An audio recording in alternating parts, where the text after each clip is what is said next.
سلامونه درنو دوستانو، هیله لرم چې روغ او جوړ اوسئ. نن مې غوښتل چې د سستینبل ډیولپمنټ ګولز یا د دوامدارې پراختیایي اهداف په اړه تاسو ته معلومات وړاندې کړم. د نړۍ په کچه 18 اهداف داسې ترتیب شوي دي چې تر 2030 کال پورې باید ټوله نړۍ دغه اهداف باید تطبیق کړي او په مساوي شکل پرمختګ وکړي. دا د نړۍ د انسجام لپاره د یو مشترک پرمختګ لپاره زمینه برابروي. که هغه افغانستان دی، پاکستان دی، ایران دی، امریکا، که هر یو هیواد اوسي، د نړۍ په هره سیمه کې ټول هغه هیوادونه چې د ملګرو ملتونو غړیتوب لري دوی مسؤلیت لري څو د انکشاف پایدار یا سستینبل ډیولپمنټ ګولز 18 اهداف تطبیق کړي. دې لپاره افغانستان هم په 2015 کال کې دغه اهداف ومنل او رسما شامل سو. دغه اهداف د وزیرانو شورا ته وړاندې سو، د وزیرانو شورا لخوا تایید او تصویب سو. بالاخره د اقتصاد وزارت ته وظیفه وسپارل سو چې دغه اهداف باید وڅېړي، تګلارې باید ورته جوړې کړي او د افغانستان د ماحول او چاپیریال پر اساس پر مخ ویسي. په 2015 کال کې کله چې افغان حکومت کار پیل کړل، تر 2020 کال پورې تمه دا و چې عملی چارې باید په افغانستان کې پیل سي او د 2020 نه تر 2030 کال پورې اګزیکټیو برخه ووسي. یعنی د 2015 نه تر 2020 کال پورې باید تیوري چارې باید پر مخ یوړل سي، تګلارې باید ورته وټاکل سي، ګروپونه باید ورته وټاکل سي، کنفرانسونه، غونډې او ټریننګونه باید جوړ سي، د خصوصي سکتور لپاره باید زمینه سازي وسي، د مدني ټولنې لپاره باید زمینه سازي وسي. حکومت هم باید خپل پالیسي جوړه کړي او ځوانانو لپاره عامه پوهاوی باید ورکړل سي تر څو په ټوله معنا هیواد د دې جوګه سي او په 2020 کال کې رسما دغه اهداف په عملي بڼه په افغانستان کې تطبیق کړي چې دا تطبیق بیا 2020 نه تر 2030 کال پورې وخت نیسي. بدبختانه وروستي تحولات په افغانستان کې دې سبب شو چې دغه اهداف په ټوله معنا په افغانستان کې نه یوازې تطبیق نشي بلکې په ټوله معنا له منځه ولاړ. زه غواړم چې دغه 18 اهداف تاسو ته لنډ تشریح کړم. لومړی هدف د بېوزلۍ پای دی. دوم هدف د لوږې پای دی. لوږه او بېوزلي دواړه په افغانستان کې اوج ته رسېدلي بدبختانه. دریمه برخه روغتیا ده. موږ هر کال تر 2 میلیارډ ډالرو پورې پیسې نور هیوادونو ته مشخصا پاکستان، هند، ایران او ترکیې ته د روغتیا په موخه صادروو. یعنی که چیرې موږ په افغانستان کې منظم روغتیایي سیستم ولرو نو ممکن د دا ډول ستونزو سره مخامخ نشو. څلورم با کیفیت زده کړې دي. با کیفیت زده کړې دوستانو تاسو ته معلومه ده چې اوس په افغانستان کې د زده کړو کیفیت ډیر خراب شوی. ښځینه نشي کولی چې درس ووایي، نارینه هم مشکلات سره مخامخ دي. دا د کوریکولمونو تغییر او تبدیل دا هم ډیر منفي اغیزه لري. نو تر اوسه پورې موږ با کیفیت زده کړو ته لاسرسی نه لرو او باید کار وشي او دغه وروستي تحولات د دې سبب شو چې په دغه برخه کې هم موږ ډېر ستونزې ولرو.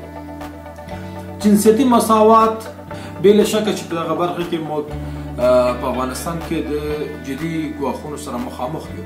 زه د مساوات طرفدار نه یم، زه د عدالت طرفدار یم. یعنی جنسیتي عدالت که چیرې رامنځته سي دا به ډېر ښه وي. هر یو شخص خپل کار لره پیدا دی. زه په دې باورمند یم او موږ د افغانستان دولت د ملګرو ملتونو دغه هدف منلی او باید موږ ورته کار وکړو. شپږم د پاکو اوبو څښل او پاکو اوبو ته لاسرسی پیدا کول دي. په نړۍ کې اکثره هیوادونه، اکثره وګړي پاکو اوبو ته لاسرسی نه لري. افغانستان هم دغسې دی.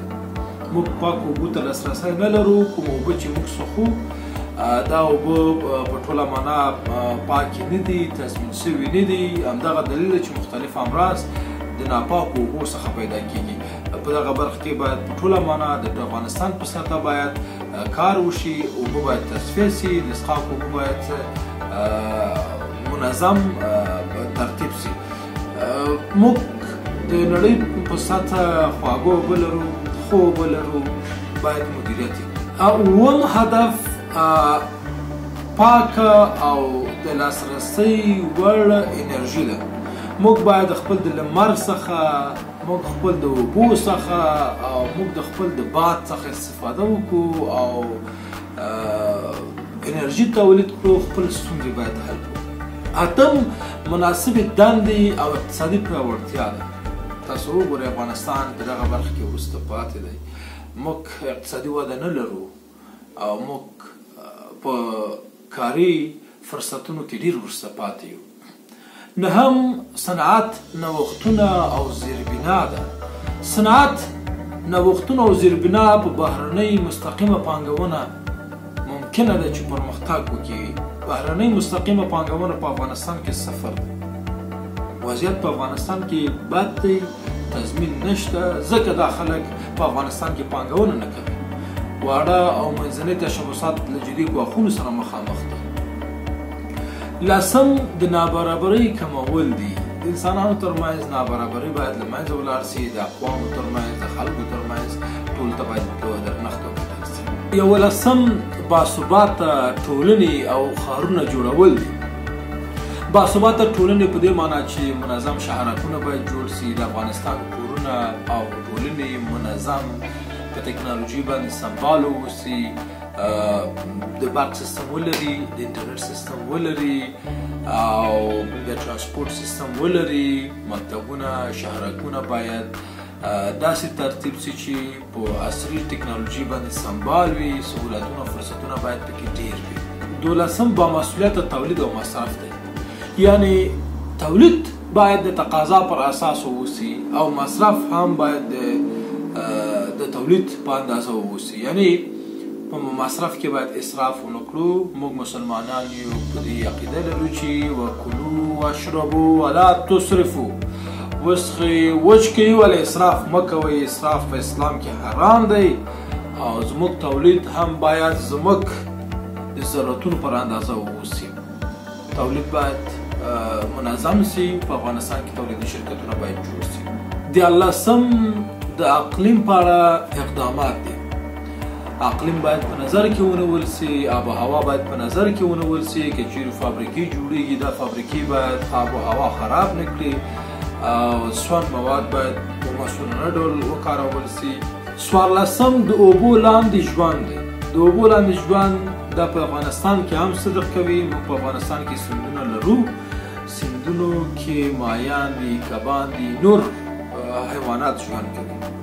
موږ مسؤلیت لرو، دولت مسؤلیت لري، نړیواله ټولنه مسؤلیت لري چې د دغو حیواناتو د ساتنې لپاره باید فکر وکړي او دا نسلونه باید له منځه ولاړ نه سي. 15، په ځمکه باندې ژوند دی. یعنی انوایرمنټل موضوعات دي. په ځمکه باندې ژوند کول باید مدیریت سي، منظم شي. نباتات باید کینول سي. د نباتاتو په اړه باید فکر وشي. د نباتاتو د تقویې لپاره باید برنامې او پلانونه باید جوړ سي. مشکلات او ستونزې باید په ټوله معنی له منځه ولاړ سي.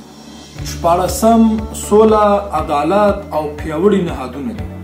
موږ هغه وخت کولی سو چې تلپاتې سوله ولرو، ذهني یا فکري او همدارنګه جسمي امنیت ولرو، پیاوړي نهادونه ولرو، ارګانونه ولرو او په ګډه سره کار وکړو، وطن جوړ کړو. خصوصي سکتور، مدني ټولنې، خپل حکومت، نړیواله ټولنه، ځوانان، نارینه او ښځینه، موږ ټول د افغانستان په وړاندې مسؤلیت لرو او باید سره لاسونه یو کړو. افغانستان لپاره باید کار وکړو. 15، د موخو لپاره ګډ کار دی. دا ګډ کار په دې معنی چې د نړۍ د مختلفو هیوادونو سره باید موږ کار وکړو. یو بل نه باید زده کړه وکړو. ګلوبلایزیشن یا ګلوبل پارټنرشپ ته باید ژمن واوسو. په ګډه باید د نړۍ د هیوادونو سره یو ځای د دغه پرمختګ یو فعاله غړی واوسو، فعاله ونډه ولرو. افغانستان هم د نړۍ سره سیال کړو. دا 19 اهداف دوستانو د نړۍ په کچه ډېرې مهمې دي او که چیرې دا 19 اهداف په افغانستان کې تطبیق سي، زه تاسو ته ډاډ درکوم چې تر 2030 کاله پورې به زموږ خصوصي سکتور په خپلو خپو درېږي. موږ به خپل داخلي برق یا انرژي ولرو. زموږ ځوانان به وکولی شي چې باکیفیت زده کړو ته لاسرسی ولري، فقر او بیچارګي سره مبارزه کیږي، سوله او عدالت رامنځته کیږي او په کل کې اقتصادي پرمختګونه رامنځته کیږي، باثباته حکومت رامنځته کیږي، د نړیوالو ټولنو سره ګډ کار حس پیدا کیږي او د ګلوبل پارټنرشپ لپاره زمینه برابرېږي، بهرنۍ پانګونه په افغانستان کې ډیریږي. موږ ټول باید دې ته فکر وکړو چې دغه سسټینبل ډیولپمنټ ګولز په افغانستان کې تطبیق کړو. خصوصي سکتور، مدني ټولنې، حکومت، ځوانان، نړیواله ټولنه، موږ ټول مسؤلیت لرو چې دغه اهداف لپاره ژمن اوسو او دغه اهداف په افغانستان کې تطبیق کړو. دوستانو، ځوانانو، تاسو ته مې وړاندیز دا دی چې تاسو باید دغه اهداف د نړۍ په کچه وڅارئ. په دغه برخه کې سکالرشپونه، ټریننګونه، کنفرانسونه او لنډمهالې برنامې ترتیبیږي. هم تاسو ته یو څه اندازه پیسې درکول کیږي او هم تاسو کولی شئ چې زده کړه وکړئ. دغه فرصت څخه استفاده وکړئ، د سسټینبل ډیولپمنټ ګولز په کنفرانسونو، تحقیقاتو، برنامو کې ګډون وکړئ او تاسو باید د دې سبب شئ چې دغه اهداف په افغانستان کې تطبیق کړئ.